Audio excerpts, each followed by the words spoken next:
नमस्कार दोस्तों, Bharat insight channel में आपका फिर से स्वागत है।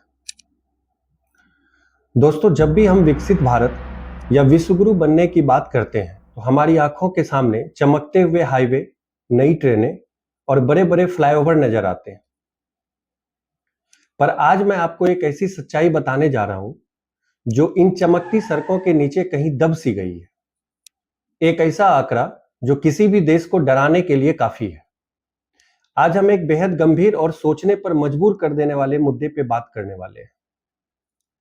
क्या आप जानते हैं कि पिछले 10 वर्षों में देश भर में लगभग 93,000 सरकारी स्कूल बंद हो चुके हैं। आखिर इसके पीछे का क्या कारण है? इसका असर छात्रों और शिक्षा व्यवस्था पर कितना पड़ा है? और क्या यह हमारे भविष्य के लिए एक चेतावनी है? आज इन्हीं सब पहलुओं पर हम विस्तार से चर्चा करेंगे। हाल ही में 4 फरवरी 2026 को राज्यसभा में शिक्षा मंत्रालय ने खुद माना है कि पिछले 5 साल यानी 2020 से 2025 के बीच देश में 18,727 सरकारी स्कूल बंद हो गए हैं। अगर हम पिछले 10 साल का ट्रैक रिकॉर्ड देखेंगे तो 2014-15 में देश में करीब 11,07,000 सरकारी स्कूल थे, जो 2024 तक घटकर 10,13,000 के आसपास रह गए। यानी 93,000 से ज्यादा स्कूलों पर ताला लग चुका है। जहां मध्य प्रदेश में लगभग 32,844 सरकारी स्कूल, 61,000 शिक्षक और 54 लाख बच्चे कम हुए हैं, वहीं उत्तर प्रदेश में 25,000 से ज्यादा स्कूलों पर ताला लगा है। इसके अलावा उड़ीसा, झारखंड और असम में भी हजारों स्कूल बंद हुए हैं। इन आंकड़ों में बिहार भी पीछे नहीं है। बिहार के अलावा हिमाचल प्रदेश, कर्नाटक, अरुणाचल प्रदेश, महाराष्ट्र भी शामिल है। एक तरफ हम जहां बड़े बड़े मंचों से एजुकेशन और इक्वलिटी की बात करते हैं, वहां ग्राउंड रियलिटी यह है कि आम आदमी के बच्चों से उनका स्कूल छीना जा रहा है। सिर्फ स्कूल ही नहीं, शिक्षकों की भी नौकरी पर ताला लगाया जा रहा है। अब आप सोचेंगे कि सरकार का इस पर क्या कहना है। सरकार एक भारी भरकम शब्द का इस्तेमाल करती है, रेशनलाइजेशन, यानी स्कूलों का मर्जर। सरकार का तर्क है कि इन स्कूलों में बच्चे बहुत कम थे या फिर वहां एनरोलमेंट जीरो था, इसीलिए उन्हें दूसरे बड़े स्कूलों में मर्ज कर दिया गया। सुनने में यह बड़ा लॉजिकल लगता है, पर असलियत का पन्ना थोड़ा अलग है। सवाल यह नहीं है कि बच्चे कम थे, सवाल यह है कि बच्चे कम क्यों थे। क्यों एक आम आदमी अपने बच्चे को सरकारी स्कूल नहीं भेजना चाहता?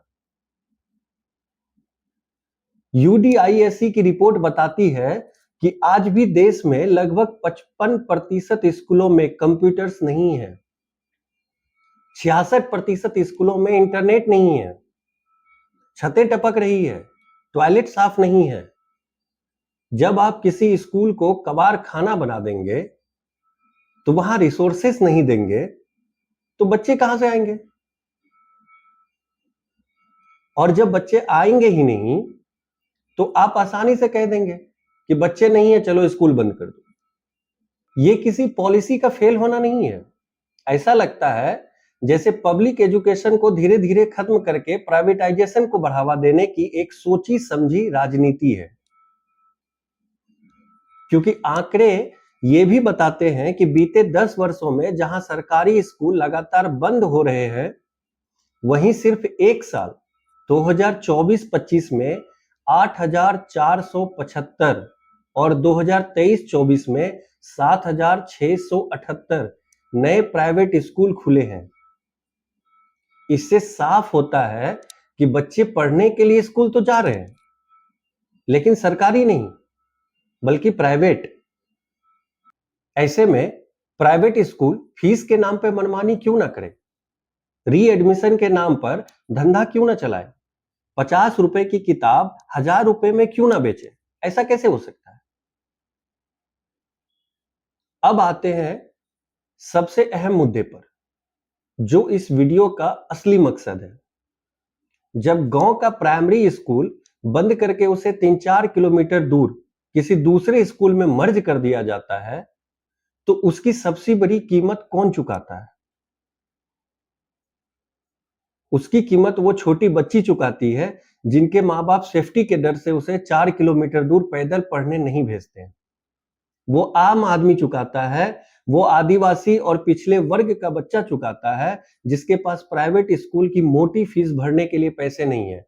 नतीजा, बच्चे स्कूल जाना छोड़ देते हैं, जिससे ड्रॉप आउट का रेट बढ़ जाता है और बाल मजदूरी वापस शुरू हो जाती है। हम अक्सर चुनावों में देखते हैं कि अगर किसी दुर्गम इलाके में एक भी वोटर हो, तो चुनाव आयोग उस एक वोटर के लिए पोलिंग बूथ बनाता है।